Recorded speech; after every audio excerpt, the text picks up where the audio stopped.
Jauh berjalan banyak dilihat, dan pengalaman adalah guru yang paling bijaksana. Pantang seorang muslim jatuh 2 kali di tempat yang sama. Hari ini lewat sini jatuh, pantas belum pengalaman. Besok lewat situ lagi jatuh lagi, goblok amat.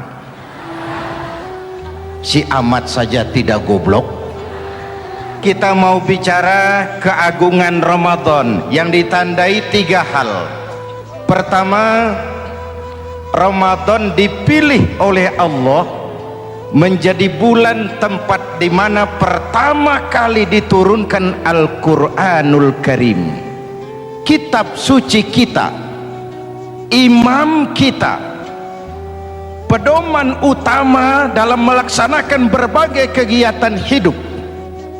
Pertama, ia berisi akidah yang tujuannya menyelamatkan manusia dari ketergantungan kepada benda, menyelamatkan manusia dari kemusyrikan, baik syirik yang jali maupun syirik yang khafi.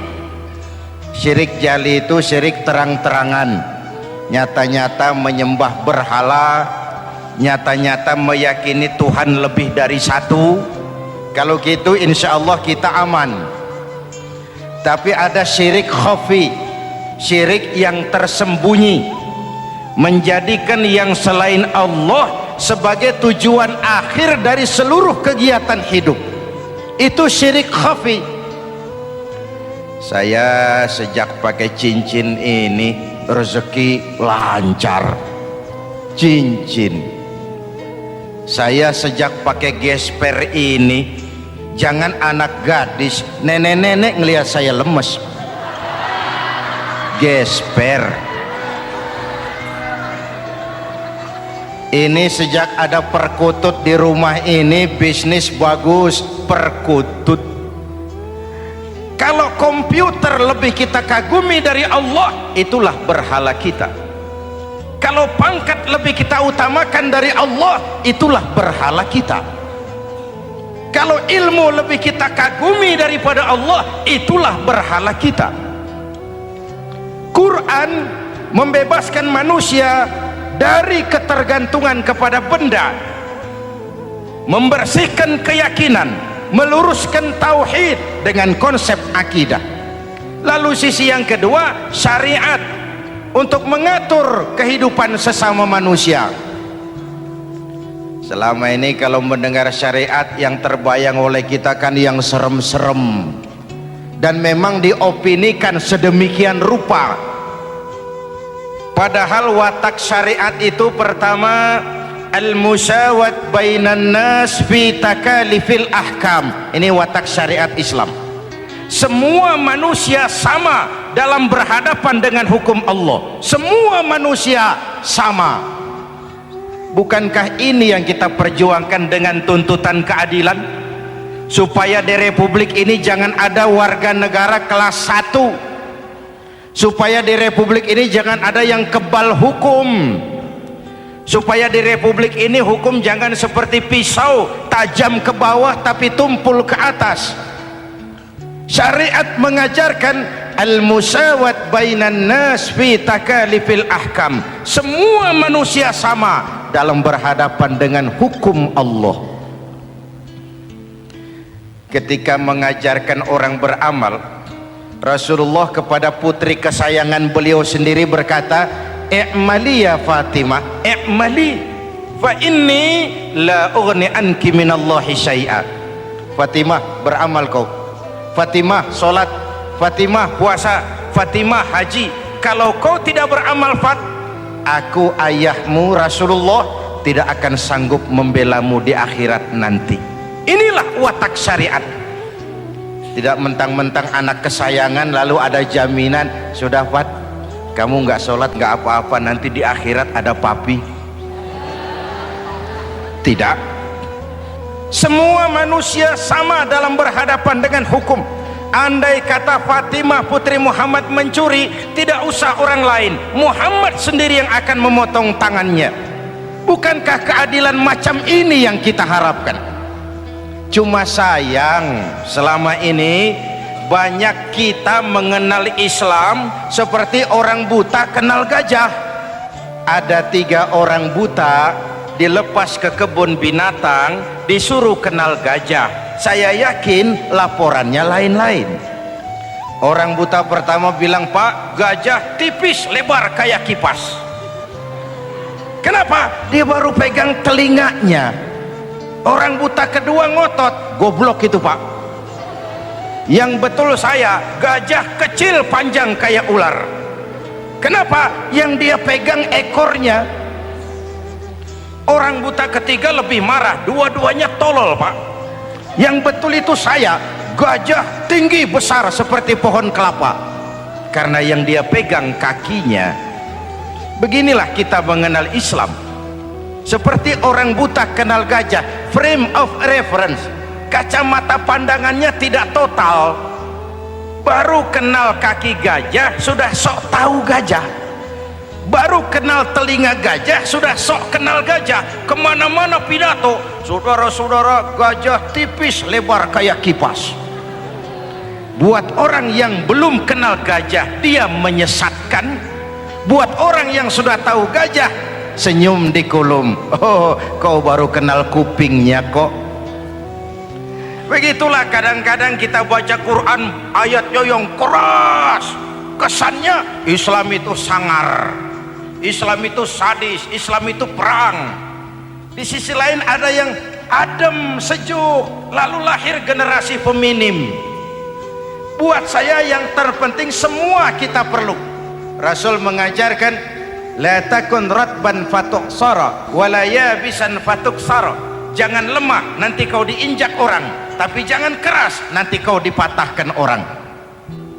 Hadirin yang saya hormati, lalu syariat juga punya at-tadrij fit tasri', tahapan dalam melaksanakan syariat. Oleh karena itu Ramadan yang keagungannya ditandai dengan turunnya Al-Quran harus jadi momentum kembalinya kita kepada Al-Quran. Quran itu imam, kita ini makmum. Saya mau tanya, imam ikut makmum apa makmum ikut imam? Makmum ikut imam apa imam ikut makmum? Makmum ikut imam. Kalau Quran imam dan kita makmum, kita ikut Quran, jangan Quran diminta ikut kita. Imam ruku, kita ruku. Imam sujud, kita sujud. Imam i'tidal, kita i'tidal. Ke barat kata Quran, ke barat kita berangkat. Ke timur kata Quran, ke timur kita menuju. Halal kata Quran, ambil. Haram menurut Quran, tinggalkan. Kalau dia imam dan kita adalah makmum, mari berimam kepada Al-Quranul Karim. Yang kedua, keagungan Ramadan ditandai dengan perintah melaksanakan ibadah puasa. Para ulama menyebut puasa itu ibadah sirriyah, ibadah rahasia, ibadah abstrak, tidak ada unsur sugesti. Kalau kita sholat, orang lihat. Kita sedekah, orang tahu. Kita pergi haji, satu kampung nganter. Kita puasa, cuma kita dan Allah. Pura-pura sholat, ketahuan, Pak. Pura-pura sedekah, nggak bisa dong, apa yang disedekahin. Pura-pura haji, kemana perginya? Tapi pura-pura puasa, gampang. Keluar rumah, bibir lap yang kering, jalan lemesin dikit, ada angin miring, lemes amat puasa. Sirriyah, abstrak. Ibadah lain bisa dinilai, wah itu teman kita sodakohnya berani ya. Kok tahu kamu? Kelihatan dari jumlahnya. Itu sholatnya khusyuk ya. Kok ngerti kamu? Kelihatan dari geraknya. Tetangga sebelah itu rasa-rasanya hajinya mabrur ya. Kok ngerti kamu? Kelihatan dari tingkah lakunya setelah pulang haji. Kalau yang sebelah lagi itu haji tomat. Di Mekah tobat sampai kampung kumat. Ibadah lain kelihatan bisa dinilai, tapi puasa tidak bisa dinilai. Belum pernah saya dengar orang bilang, teman kita puasanya mantap betul ya. Kok tahu kamu? Beludah terus. Nggak ada hubungannya. Oleh karena puasa ibadah sirri, ibadah abstrak, maka yang terbentuk dari ibadah ini pertama keikhlasan.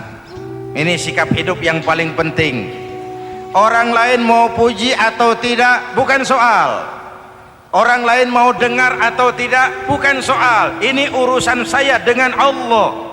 Dari ibadah sirri seperti ini terbentuk keikhlasan, dan itu penting. Penyakit yang namanya stres lalu menjadi stroke itu umumnya karena orang kehilangan keikhlasan. Tetangga sebelahnya beli TV, dia demam, panas dingin. Temennya naik jabatan, dia masuk rumah sakit. Temannya beli rumah, dia mati. Disiksa oleh perasaannya sendiri. Marilah hidup dengan ikhlas, beramal ikhlas. Saya menyantuni yatim bukan karena disorot TV, bukan karena masuk majalah, bukan karena dimuat koran, karena Allah. Berpakaian ikhlas. Saya berpakaian ini karena perintah Allah menutup aurat, bukan karena tuntutan Ramadan.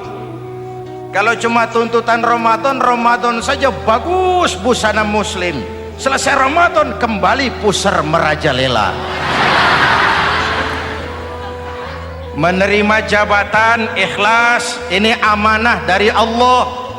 Jabatan adalah alat untuk mengabdi, bukan cuma alat yang melahirkan kekuasaan dan fasilitas. Kalau kekuasaan dianggap sebagai fasilitas dan kekuasaan, maka yang lahir tentu akhirnya maling-maling baru, yang lahir rampok-rampok baru, yang dikuras ya harta negara. Hadirin yang saya hormati, ikhlas menerima jabatan dengan keyakinan ini amanah Allah, amanah akan dimintakan pertanggungan jawab. Ini alat untuk berbuat baik, ini alat untuk mengabdi. Kalau cuma digambarkan kekuasaan jabatan sebagai kekuasaan dan fasilitas, itu yang lalu banyak melahirkan rampok-rampok baru. Betul? Iya, kalau jabatan kan gajiannya jelas. Menteri gajinya jelas, anggota DPR gajinya jelas, presiden, wakil presiden gajinya jelas. Tetapi ketika fasilitas dan kekuasaan banyak memberikan hasil, jangan heran lalu muncul penjarahan terhadap kekayaan-kekayaan yang justru merupakan milik rakyat. Ikhlas dalam menerima jabatan, ikhlas dalam berbuat, ikhlas dalam beramal. Lalu yang kedua, jujur. Tadi siang saudara sholat zuhur apa tidak? Sholat. Yang sholat? Ya enggak, ya enggak. Sebelum sholat zuhur kan saudara berwudu. Waktu berwudu kan saudara berkemur, memasukkan air ke mulut.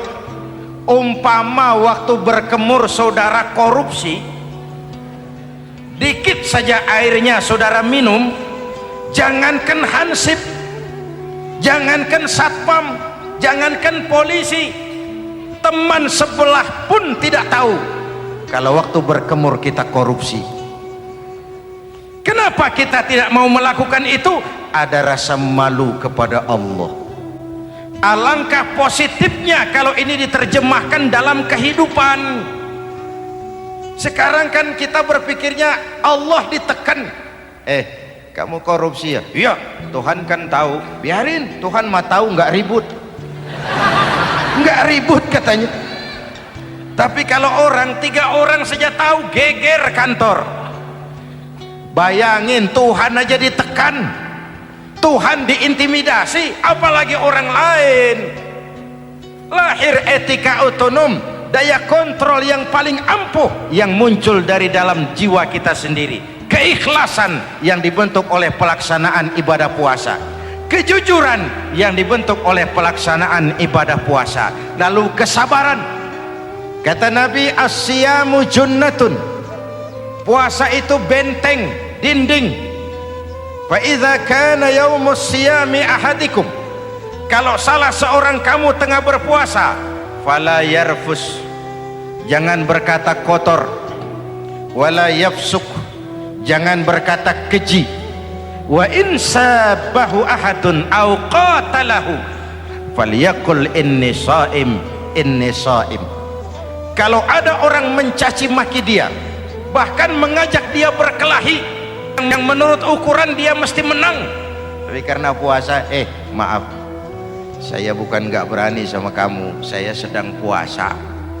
Kalau mau berkelahi juga ntar aja habis buka, segeran dikit berantemnya. Inni shaim, maaf saya sedang berpuasa. Itu merupakan benteng.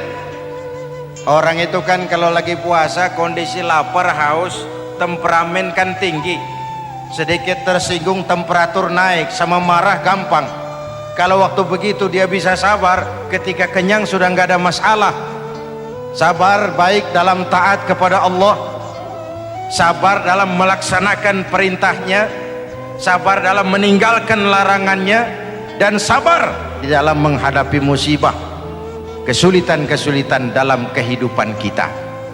Hadirin, kalau ibadah berpuasa kita baik, kita yang malam ini pasti bukan kita 20 hari yang lalu. Kita yang malam ini, kita yang sudah ditempa oleh penggojologan Ramadan, ditempa oleh kawah candra di mukanya Ramadan, sehingga membias dalam pembentukan pribadi. Setiap ibadah yang dikerjakan dengan benar pasti punya dampak positif dalam meluruskan moral orang yang melaksanakan ibadah itu sendiri. Jangan sampai terjebak kepada rutinitas ritual. Akhirnya seperti yang sering saya ungkapkan, sholat rajin, maksiat tekun, baca Quran mau, fitnah orang hobi, sedekah ya sedekah tapi nyolongnya lebih gede dari sedekahnya. Sedekahnya cuma untuk ngumpetin korupsinya. Akhirnya jadi lipstik, akhirnya jadi dekorasi. Setiap ibadah yang dikerjakan dengan benar punya dampak positif dalam meluruskan moral dan memperbaiki akhlak orang yang melaksanakan ibadah itu sendiri. Begitulah Ramadan, ada pelaksanaan ibadah puasa. Dan untuk puasa Nabi bersabda, lis-shaimi farhatani, farhatun indal iftar wa farhatun inda liqa'i rabbih. Buat orang yang berpuasa ada dua kegembiraan yang tidak dimiliki oleh yang tidak melaksanakan puasa. Dua kegembiraan. Pertama, farhatun indal iftar, kegembiraan menjelang saat-saat berbuka. Hati itu besar, rasa optimisme, padahal bukanya cuma sama tempe, sama tahu, sama ikan asin. Tapi entah makin dekat maghrib hati makin berbunga, ada kebahagiaan yang tidak bisa diceritakan. Allahumma lakasumtu, ya Allah hari ini saya laksanakan perintahmu, saya lawan rasa nafsu, saya tempuh lapar, haus, saya tunaikan semua ini. Itu kegembiraan yang puasa. Yang kedua, wa farhatun inda liqa'i rabbih, kegembiraan kedua nanti di akhirat pada saat bertemu dengan Allah Subhanahu wa ta'ala. Masuk surga nikmat, bertemu Allah jauh lebih nikmat. Hadirin yang saya hormati, bahkan di surga ada sebuah pintu yang khusus disiapkan bagi orang-orang yang melaksanakan puasa. Tidak bisa masuk ke pintu itu kecuali orang yang puasa. Dan pintu itu disebut pintu Rayyan, Babur Rayyan, pintu Rayyan, yang hanya boleh dimasuki orang-orang yang melaksanakan ibadah puasa. Hadirin, lalu yang berikutnya, ibadah puasa ganjarannya abstrak. Kalau ibadah lain kita bisa lihat itu, sholat berjamaah pahalanya begini, haji kalau mabrur pahalanya begitu, sodakoh pahalanya begini. Puasa Allah cuma bilang asyamu li wa ana ajzibi, puasa untukku dan aku yang membalasnya. Berapa besar balasan Allah tidak diberitahu. Artinya apa? Kalau saudara kerja, mandor bilang, mas kau kerja sama saya, gajimu sebulan 5 juta, ketahuan sebulan 5 juta, kita kan bisa kong kaling kong, ada mandor rajin, tidak ada mandor kendor, pokoknya jatah 5 juta. Tapi kalau mandor cuma bilang, mas kau kerja sama aku, soal gajimu nanti aku yang atur, berapa besarnya nggak dikasih tahu. Aturan seperti ini harusnya membuat kita kerja lebih hati-hati. Sebab apa? Mungkin gaji kita sama saja 5 juta kalau kerja biasa-biasa, mungkin jauh lebih besar kalau pekerjaan memuaskan, mungkin tidak digaji sama sekali kalau pekerjaan sembarangan. Tidak dijelaskannya gambaran pahala puasa menjadi sugesti untuk melaksanakan ibadah puasa ini dengan sebaik-baiknya. Hadirin yang saya cintai, yang ketiga soal keagungan Ramadan ini. Di dalam bulan Ramadan ada satu malam yang bobotnya khairun min alfi syahrin. Satu malam tapi lebih baik daripada 1000 bulan, yang kita kenal dengan malam Qadar atau Lailatul Qadar. Sementara itu adanya pada sepertiga yang akhir dari bulan Ramadan, terutama di malam-malam ganjil. Di negeri kita lihat terjadi pergeseran nilai. Awal-awal Ramadan, minggu pertama pasar sepi, masjid ramai, full house, meledak. Betul? Padahal Rasul memberikan contoh, kalau sudah masuk sepertiga yang akhir Ramadan, beliau sing-singkan lengan baju, hamparkan sajadah, lebih banyak di masjid daripada di rumah. Itu baginda Rasul. Sing-singkan lengan baju, hamparkan sajadah, lebih banyak di masjid daripada di rumah. Hadirin yang saya hormati, di situ makna meraih kemenangan. Karena itu lebaran lain dengan Idul Fitri. Lebaran siapa saja boleh ikutan, tapi Idul Fitri milik orang yang melaksanakan ibadah Ramadan dengan baik. Nah, saya kembali kepada Lailatul Qadar. Semua kita, kecil atau besar, sengaja atau tidak, khilaf atau terpaksa, pasti punya yang namanya dosa. Di sini semua yang hadir nih, include saya, apa ada yang tidak punya dosa? Ayo, jujur. Apa ada di antara kita di sini yang nggak punya salah? Apa ada yang nggak punya dosa? Setiap kita, kecil, besar, sedikit, banyak, terlupa, terpaksa, pasti punya salah. Sekarang kalau mau hitung dagang, kita diberi umur 65, 40 tahun penuh dosa, lalu taubat 25 tahun. Menurut neraca hukum dagang belum seimbang. Dosa 40 tahun ditebus taubat 25 tahun menurut neraca hukum dagang. Untung Allah tidak dagang-dagangan kepada kita. Di Ramadan ini Allah ngobrol pahala. Di Ramadan ini Allah membuka pintu rahmah yang seluas-luasnya. Sampai-sampai ada hadis qudsi, "Lau amiltumul khataya hatta mala'atis sama thumma nadimtum fataballahu alaikum."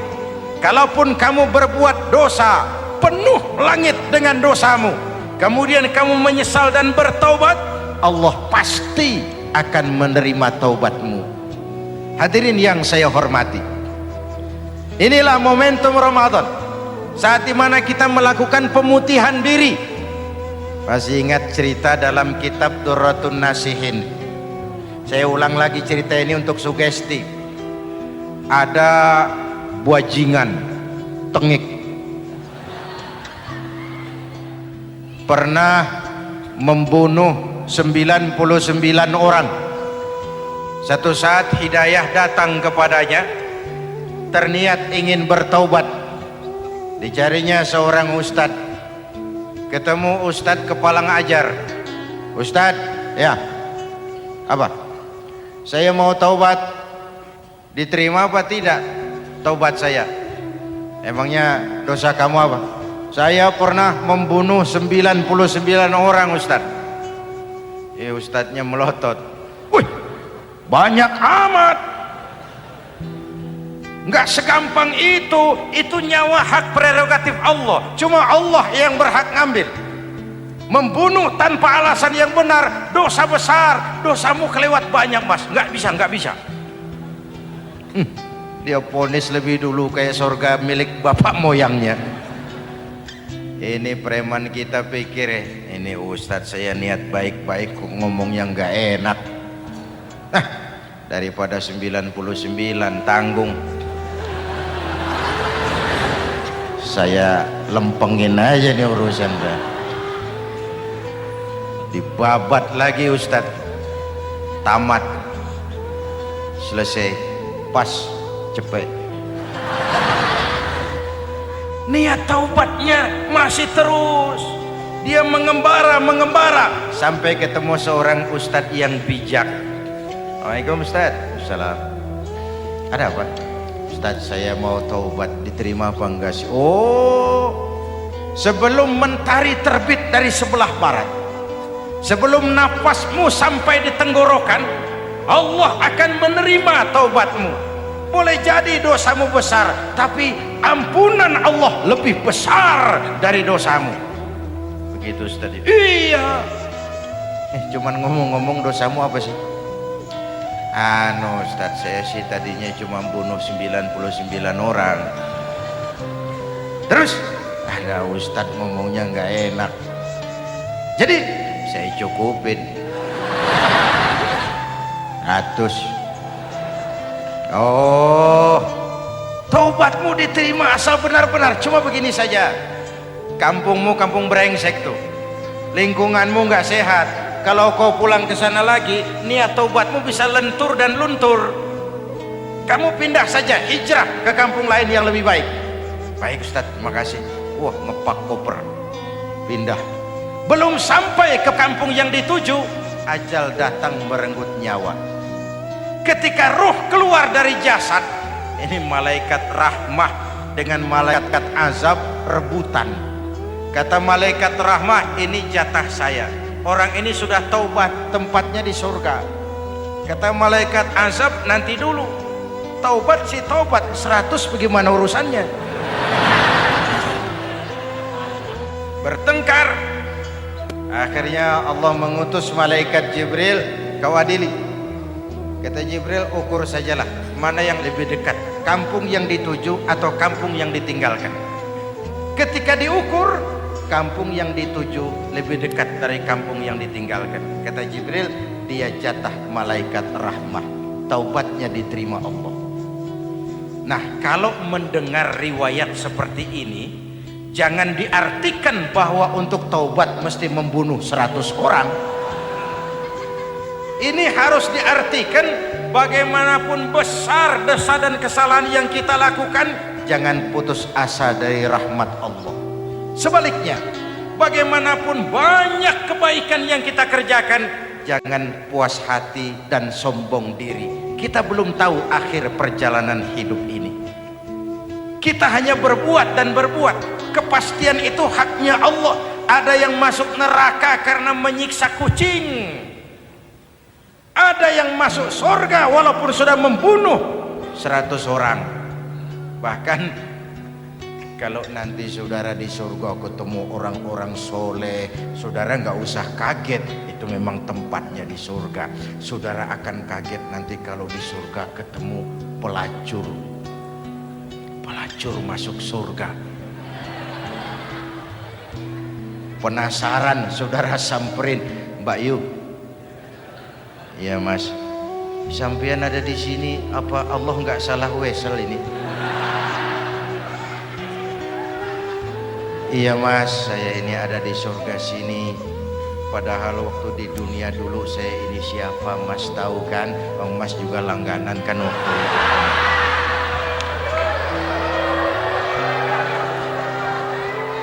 Tapi terus terang saja mas, waktu di dunia itu saya terpaksa betul.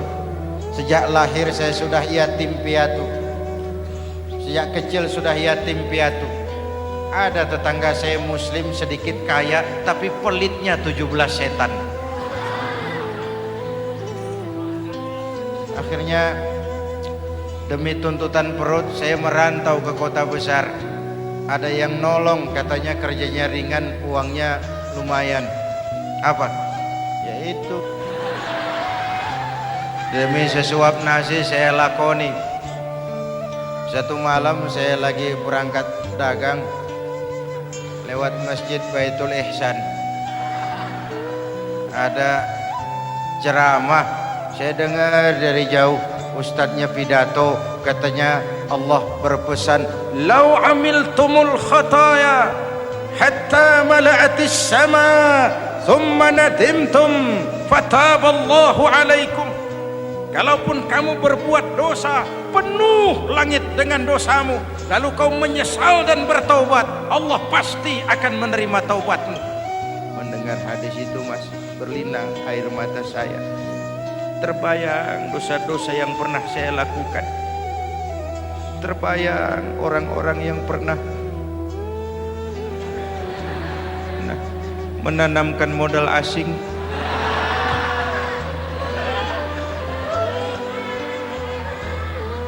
Dikala itu hidayah datang, saya niat taubat pulang kampung mas, mudik. Lagi ngepak koper mau mudik, tamu datang, saya bilang mulai malam ini saya berhenti dagang. Taubat saya sebenar-benarnya, taubat saya diterima Allah. Walaupun mampir dulu, transit dulu di tempat lain, akhirnya saya sampai juga ke sini. Inilah Ramadan.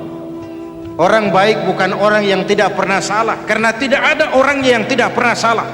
Orang baik kalau dia berbuat salah, dia segera sadar, dijadikannya sebagai pelajaran untuk tidak diulanginya lagi di masa yang akan datang.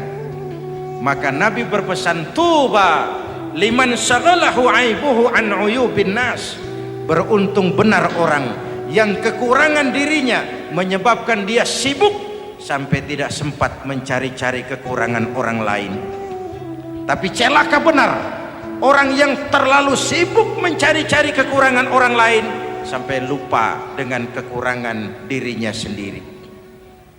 Hadirin, karena itu menurut Al-Imamul Ghazali, Lailatul Qadar itu malam istimewa. Adanya pada sepertiga yang akhir di malam-malam ganjil. 21, 23, 25, 27, 29. Tetapi yang ingin mendapatkan Lailatul Qadar harus berjaga-jaga sejak awal Ramadan. Nggak bisa pakai ilmu ngancem. Wah ini 21 malam nih, nggak keluar-keluar dari masjid. 22 libur, 23 absen lagi. Nggak bisa seperti itu.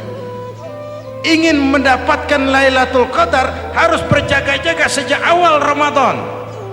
1000 bulan kira-kira 83 tahun. Rata-rata umur orang sekarang kita ini jarang yang sampai 83. Jarang. Kalau menyontoh Rasul jatah kita 63. Hadirin yang saya hormati, sehingga dikatakan itulah fasilitas yang diberikan Allah kepada umat Muhammad ini. Walaupun umurnya relatif pendek, tapi amaliyahnya tidak kalah dengan umat zaman dulu. Benar, Nabi Nuh umurnya 950 tahun. Ibadah umatnya berarti panjang, tetapi mereka tidak ada Lailatul Qadarnya. Benar, Nabi Adam umurnya panjang 2000 tahun, umatnya rata-rata sekian, tetapi tidak ada nilai tambah yang diberikan Allah kepada mereka. Kita umat Muhammad ini umur relatif pendek. Kalau nyontoh Nabi 63 tahun, betul. Tapi bayangkan ada Lailatul Qadar yang nilainya khairun min alfi syahrin, lebih baik daripada 1000 bulan, dan 1000 bulan 83 tahun. Kalau 10 tahun berturut-turut memanfaatkan Lailatul Qadar, maka artinya umur kita sudah sama dengan umur umat Nabi Nuh alaihi salam. Kualitas ibadahnya yang saya maksud. Tugas kita memanfaatkan peluang-peluang seperti ini dan mengisinya dengan berbagai kegiatan-kegiatan ibadah. Mumpung Allah menyediakan itu buat kita bersama. Tahun depan nggak ada jaminan kita ketemu Ramadan lagi.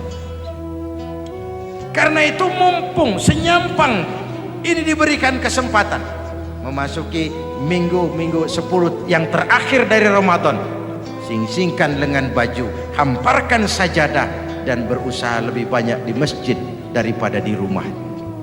Hadirin yang saya hormati, dari pembicaraan singkat yang saya sampaikan, Ramadan menjadi agung oleh karena 3 hal. Pertama, ia dipilih menjadi bulan tempat di mana pertama kali diturunkan ayat-ayat suci Al-Quran. Karenanya Ramadan disebut juga sebagai Syahrul Quran, bulan Al-Quran. Karenanya Ramadan juga kita lebih intens memasuki kehidupan Al-Quran sebagai makmum dan kita sebagai imam. Jika Quran adalah imam dan kita adalah makmum, maka konsekuensinya makmum harus ikut imam, bukan imam yang ikut makmum. Yang kedua, keagungan Ramadan ditandai dengan pelaksanaan ibadah puasa. Setiap ibadah yang dikerjakan dengan benar pasti punya dampak dalam memperbaiki moral, meluruskan akhlak orang yang melaksanakan ibadah itu sendiri. Maka bulan suci Ramadan menjadilah kawah candra di muka, menjadi bulan training, bulan latihan. Saya sering ibaratkan, Mike Tyson masuk latihan, keluar latihan, tindunya makin hebat. Hewitt masuk latihan, keluar latihan, tenisnya makin canggih. Zinedine Zidane masuk latihan, keluar latihan, sepak bolanya makin hebat. Kalau latihan tiap hari, main kalah terus, orang kan ngomong, buat apa latihan? Kita sebulan penuh latihan supaya bulan-bulan sesudah Ramadan nanti kita jangan sampai kalah dalam permainan hidup ini. Hidup ini kan permainan. Ada yang sekarang ini main sebagai pedagang, main sebagai pejabat, main sebagai pengusaha, main sebagai seniman. Hidup ini permainan. Wa mal hadhil hayatud dunya illa lahwun wa la'ib. Ini cuma permainan. Senarionya sudah ditetapkan oleh sang sutradara Allah Azza wa Jalla. Ini permainan saja.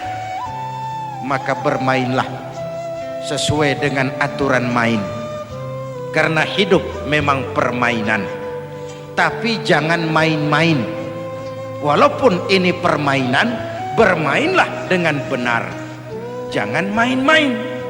Kalau main-main, kalah. Sepak bola permainan, main-main, kalah. Bulu tangkis permainan, main-main, kalah. Hidup ini permainan, main dengan benar, main sesuai dengan aturan main, main-main, kalah. Hadirin yang saya hormati, karena itu 1 bulan untuk menghadapi 11 bulan sesudahnya. Yang ketiga, ditandai keagungan Ramadan dengan ada nuzulul Quran. Diberikan Allah kepada siapa saja yang dikehendakinya. Semoga ibadah yang sudah kita kerjakan kiranya diterima Allah. Yang masih akan kita kerjakan, diberikan kita kekuatan zahir dan batin untuk dapat melaksanakannya dengan sebaik-baiknya. Ala hadhihi niyyah wa ila hadratin nabi. Al-Fatihah.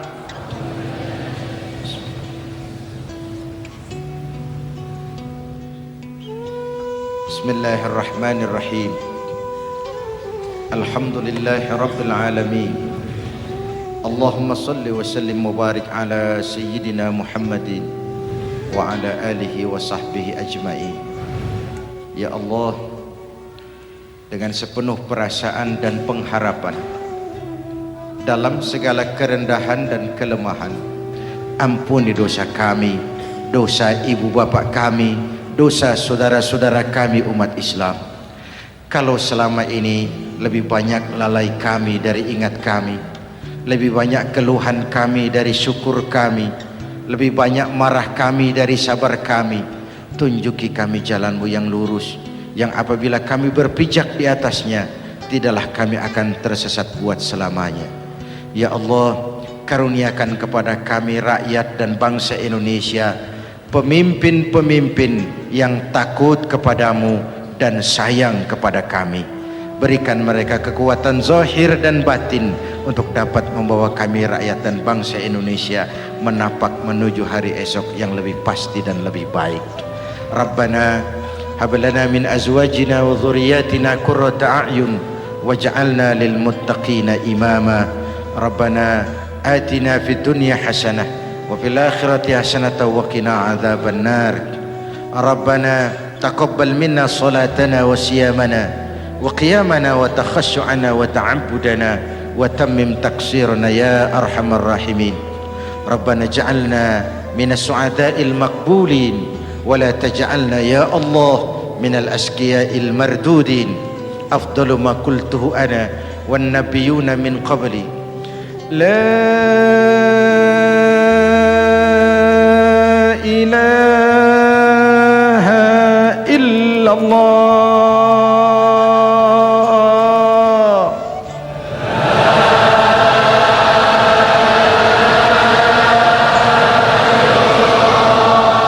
La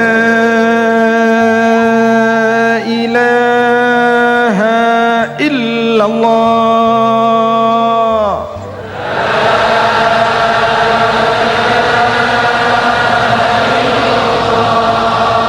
Muhammadur Rasulullah.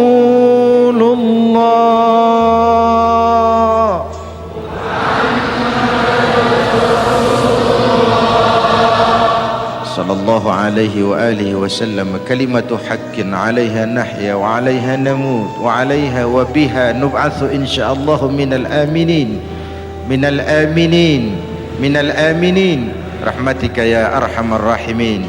Sallallahu ala sayyidina Muhammad wa ala alihi wa sahbihi ajma'in. Subhana rabbika rabbil izzati amma yasifun. Salamun alal mursalin walhamdulillahi rabbil alamin. Wassalamu alaikum warahmatullahi wabarakatuh.